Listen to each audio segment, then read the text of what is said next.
여러분, 자영업자들이 벼랑 끝이다. 바닥 경제가 붕괴되고 있다. 그러므로 해서 극단적 선택을 하는 사람들이 많아진다. 예, 이것도 여러분 지표로 나왔습니다. 지표로.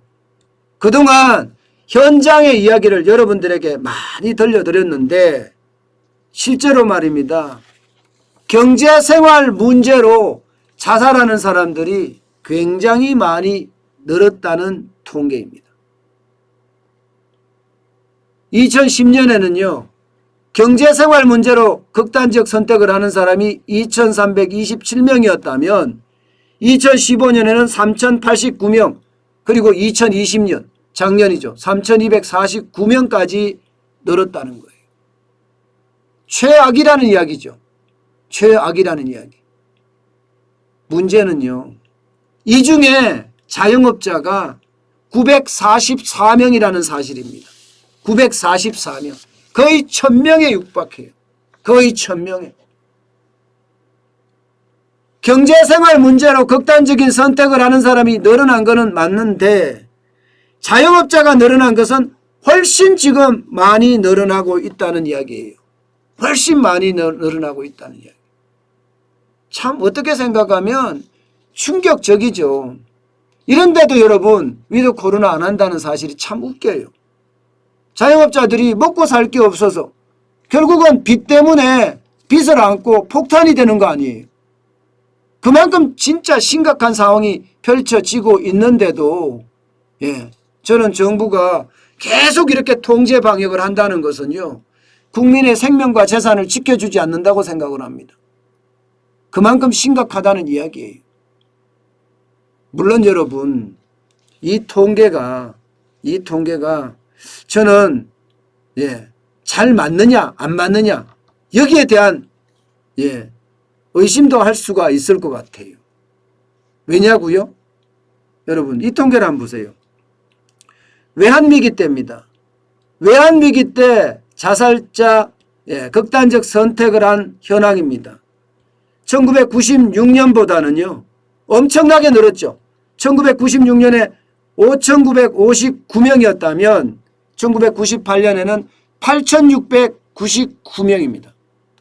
8,699명. 엄청납니다. 외환위기 때. 이게 금융위기 때는요, 더 큽니다. 카드 대란부터 먼저 볼까요? 카드 대란, 2002년 카드 대란 때도 굉장히 커요. 1973명이에요. 극단적 선택을 한 사람들이. 2001년에 6,968명인 것에 비하면 굉장히 크죠.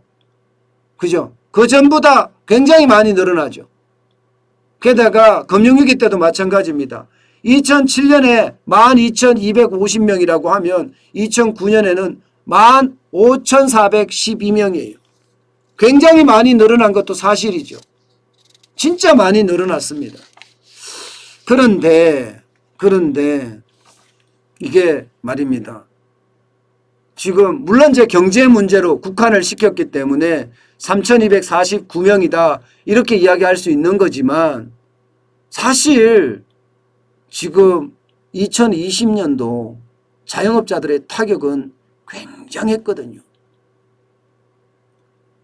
그래서 걱정하는 게요. 그러면 자영업자들이 잘 버텨왔다. 잘 버텨왔는데 앞으로 어떻게 될 거냐. 여기에 대해서는 물음표입니다. 여기에 대해서. 이게 회복이라는 건 당장 되지 않잖아요. 당장 되면 좋겠는데 당장 회복하기가 진짜 힘듭니다. 이게 빠르게 회복되면은 그나마 상황이 좋아질지 모르지만 이게 빠르게 회복되는 것보다가 또 천천히 회복될 거예요. 저는 그것 때문에 여러분 그런 이야기를 하고 싶어요. 지금 단계적으로 일상회복을 할 때가 아니다.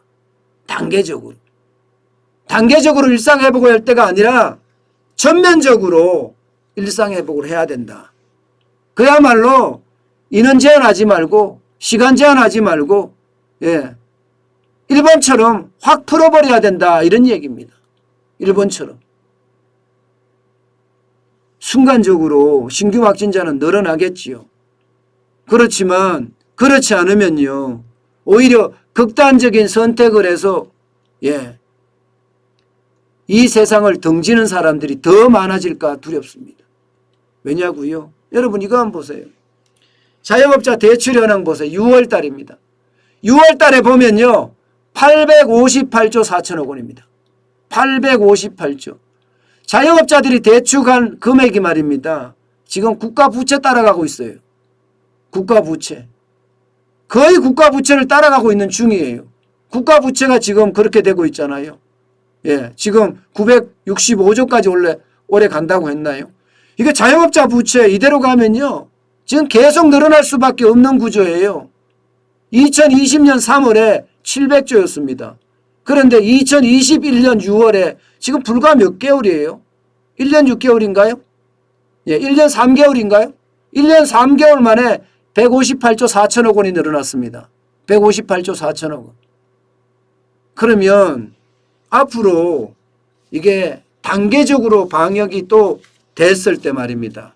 저는 더 충격이 올 수도 있다고 생각을 합니다. 이게 지표를 보면 여러분 알 수가 있거든요. 그 어느 때보다 충격의 도는 훨씬 클 겁니다.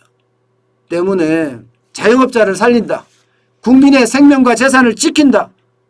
저는 그런 차원으로 방역 대책에 접근해야 된다고 생각합니다. 그렇지 않고 말입니다. 또다시 통제 방역으로 계속 간다면 자영업자들 또 바닥에서 바닥 경제에 종사하고 있는 많은 사람들, 저도 자영업자니까 바닥 경제에 종사하고 있는 사람 중에 한 사람이죠. 이런 사람들이 진짜 극단적인 선택, 벼랑 끝으로 내몰리지 않을까 솔직히 두려운 것도 사실입니다. 여러분, 시장은요 진짜 시시각각 변하고 있습니다. 지금 일본처럼 확 푸는 그야말로 오픈 방역이 되지 않으면요. 그만큼 많은 이들이 고통을 겪을 수밖에 없다는 사실 우리는 분명히 알고 있을 겁니다. 참 현실은 또 그렇게 갈란지 모르겠어요. 지금 신규 확진자가 또 늘어나는 모양새잖아요. 신규 확진자가 늘어나면 늘어나는 만큼 말입니다. 여러분 이게 쉽지가 않다는 이야기입니다. 정부는 무조건 통제하면 된다는 생각에서 저는 확실히 벗어나야 된다고 생각을 합니다.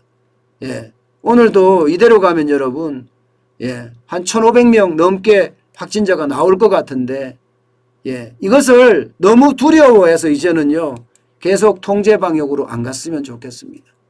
이제는 그 어느 때보다 국민의 자유를 인정해주는 그런 해방감을 줘야 합니다.